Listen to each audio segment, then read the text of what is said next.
Hello and welcome to our image on Hurler and Hunter syndromes, which is part of our playlist on lysosomal storage diseases. These diseases are also known as mucopolysaccharidosis type 1 and type 2, respectively. They are genetic diseases in which enzyme deficiencies lead to the buildup of mucopolysaccharides, which then causes each disease's signs and symptoms. But I don't want to reveal too much in the prelude. Let's take this one step at a time. So here's the story. A couple of buddies want to go hunting.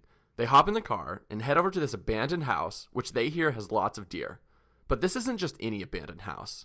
It's by the old sulfur mines. You know, the one with the deer man who wanders around its depths.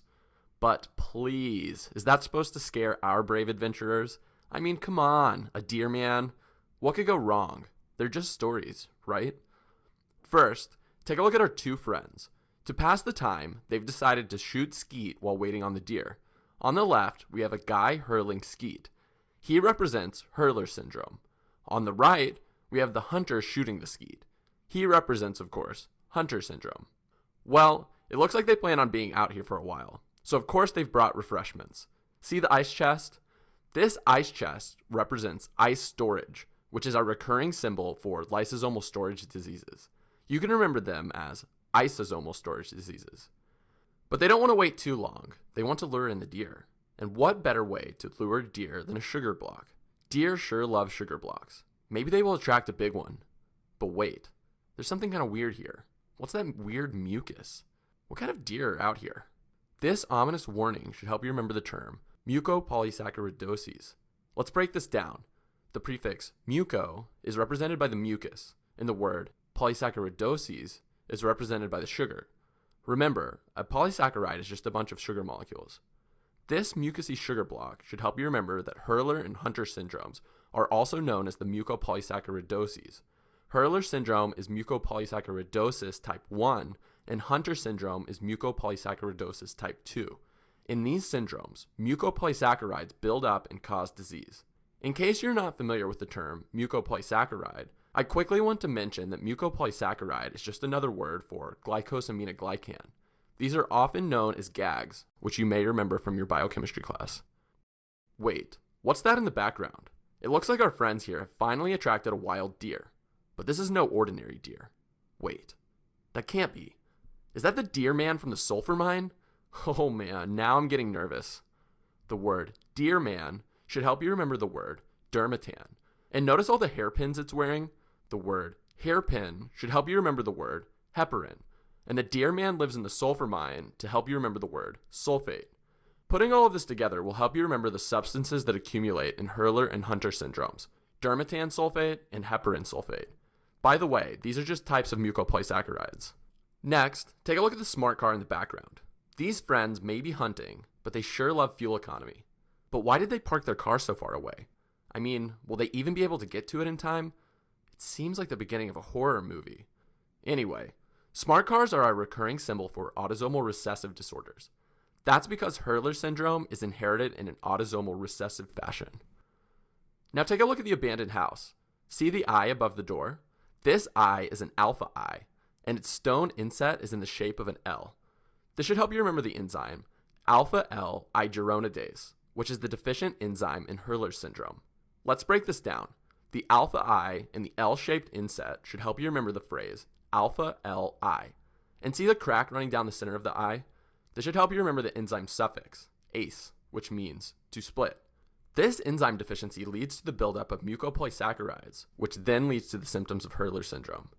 We've given you the tools to remember this whole enzyme's name, but you'll never actually be asked to regurgitate this phrase. What's more important is that you can answer a multiple choice question about it. Just remember this, alpha I with a crack in it, which should get you most of the way there, at least to alpha I ace. There will only be one answer choice that matches this pattern, and that's the one you should pick. Now take a look at the gargoyle on the side of the building. This gargoyle should help you remember gargoylism, which describes the dysmorphic facial features found in Hurler syndrome. These facial features occur as a result of mucopolysaccharide buildup, giving patients coarse, gargoyle-like facial features. Next, take a look at the lever on the side of the door. This lever is our recurring symbol for hepatosplenomegaly. We call it the liver lever. Now take a look at the creepy turtle statue. A turtle is our recurring symbol for developmental delay. What's more delayed than a slow turtle? Next, take a look at all of the skeet in front of the air vent. This should help you remember airway obstruction, which is another common feature of Hurler syndrome. It occurs as a result of the buildup of mucopolysaccharides in the trachea, which then results in tracheal narrowing. Now look at all of the fog in front of our Hurler. Ominous, right? All that fog seems to be fogging up his glasses. These fogged glasses represents corneal clouding, which occurs as mucopolysaccharide deposits in the cornea. So that's enough about Hurler syndrome. Let's talk about Hunter syndrome. Hunter syndrome is also caused by the buildup of mucopolysaccharides, so many of the features are the same. In fact, you can think of Hunter syndrome as a milder form of Hurler syndrome. But if many of the symptoms are the same, how can you tell them apart on test day? First, notice that our Hunter can clearly see his target. There's no fog over here. That's because in Hunter syndrome, patients can see clearly. This is because it's a milder form of Hurler syndrome. There's just not enough mucopolysaccharide present to cause corneal clouding. Additionally, Hunter syndrome is associated with aggressive behavior. I mean, what can be more aggressive than a guy with a gun? Next, take a look at the statue that the Hunter is sitting on. It's a big, creepy eye, and it seems to be splitting a big sulfur rock below it. This symbol represents iduronate sulfatase, which is the deficient enzyme in Hunter syndrome. It also leads to the buildup of mucopolysaccharides, but less so than does Hurler syndrome. As with Hurler syndrome, you'll never have to remember the whole name of this enzyme. Rather, you'll just have to pick it out on a multiple choice test. The eye statue should help you remember the word iduronate, and the sulfur getting split should help you remember sulfatase. There will only be one answer choice that starts with I and ends with sulfatase, and that's the right answer choice for Hunter syndrome. Finally, take a look at the small cross statue next to the Hunter. I guess this place is also a graveyard. A small cross is a recurring symbol for X-linked recessive disorders. And you guessed it, Hunter syndrome is inherited in an X-linked recessive fashion. And that's it for Hurler and Hunter syndromes. These diseases are caused by enzyme deficiencies that lead to the buildup of the mucopolysaccharides, dermatan sulfate and heparin sulfate. This buildup then leads to the various signs and symptoms seen in each disease. Hurler syndrome is more severe than is Hunter syndrome, and by that I mean there's more mucopolysaccharide built up.